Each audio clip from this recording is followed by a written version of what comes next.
को न सताया जाए, ये भारतीय संत समाज का आह्वान है। आडंबर, पाखंड, सत्ता का, कानून का मिसयूज कतई बर्दाश्त नहीं होगा।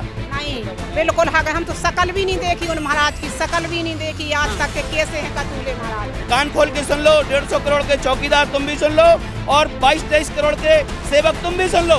ये राज्य से बड़ी इकाई समाज है और समाज सत्यमेव जयते पर विश्वास रखता है। बच्ची के साथ गलत नहीं हुआ?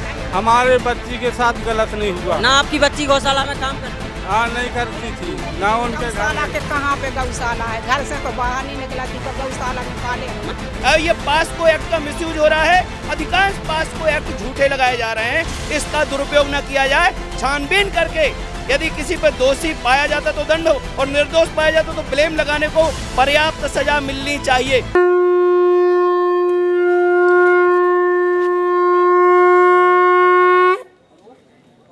धर्म की जय हो। नमस्कार, मैं हूं आशुतोष और आप देख रहे हैं बुंदेली वार्ता।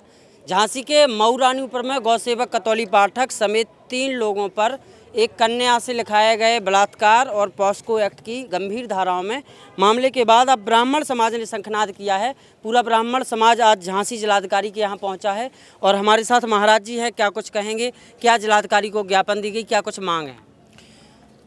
बात यह है कि जब जब होए धर्म की हानि, बाढ़ई असुर अधम अभिमानी।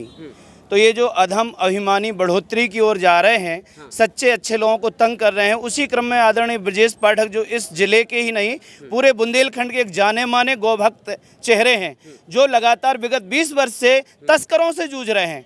गौवंश के लिए उस व्यक्ति ने अपने प्राणपण से, बचपन से अपने जीवन की आहुति दे रखी है और उसके ऊपर ये झूठा कलंक लगाया जा रहा है। कोई नाबालिग कन्या, छोटी सी 12-13 वर्ष की, जिसके परिजन कह रहे हैं कि असामाजिक तत्व उठा के ले गए और डरा धमका करके उसके ऊपर झूठा ब्लेम लगवाया जा रहा है।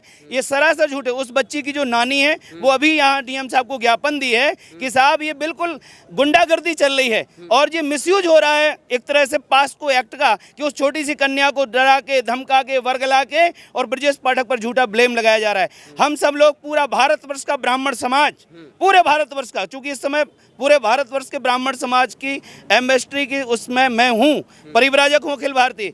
यहाँ मैं कहना चाहता हूँ कि उत्तर प्रदेश का यशस्वी जो मुख्यमंत्री जी का अपना लक्ष्य कि राम राज्य आए प्रदेश के अंदर, तो राम राज्य लाने के लिए पहला स्तंभ है विप्र धेनु सुर संत हितलीन मनोज अवतार।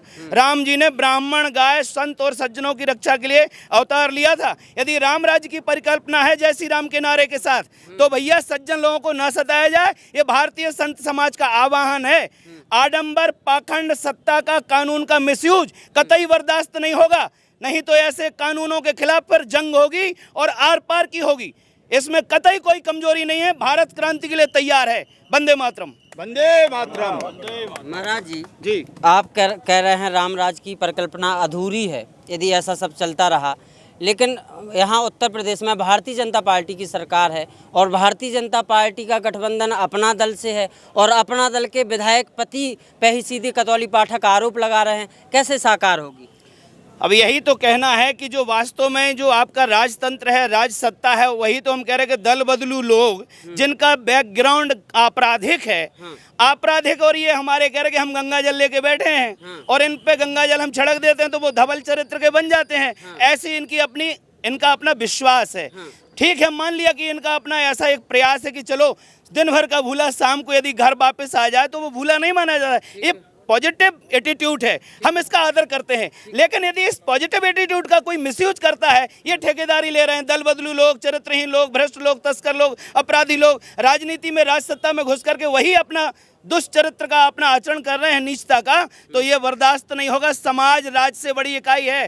कान खोल के सुन लो, 150 करोड़ के चौकीदार तुम भी सुन लो और 22-23 करोड़ के सेवक तुम भी सुन लो। ये राज्य से बड़ी इकाई समाज है और समाज सत्यमेव जयते पर विश्वास रखता है। जी हाँ। और भी तमाम ब्राह्मण हैं यहाँ, क्या कुछ कहते हैं? तमाम ब्राह्मण यहाँ आए हैं अलग अलग क्षेत्र से। आप क्या कहेंगे इस घटना को लेकर, कैसे देखते हैं? मैं सिर्फ यही कहूँगा कि इस घटना में निष्पक्ष जांच होना चाहिए। इसी के लिए ब्राह्मण समाज ने राष्ट्रीय ब्राह्मण महासंघ के तत्वाधान में डीएम साहब के माध्यम से माननीय मुख्यमंत्री जी को ज्ञापन दिया है कि इस घटना में पूरे में निष्पक्ष जांच हो। जो दोषी हो उनको दोषी करार दिया जाए और जो निर्दोष हो उनके ऊपर कोई भी कार्रवाई ना की जाए।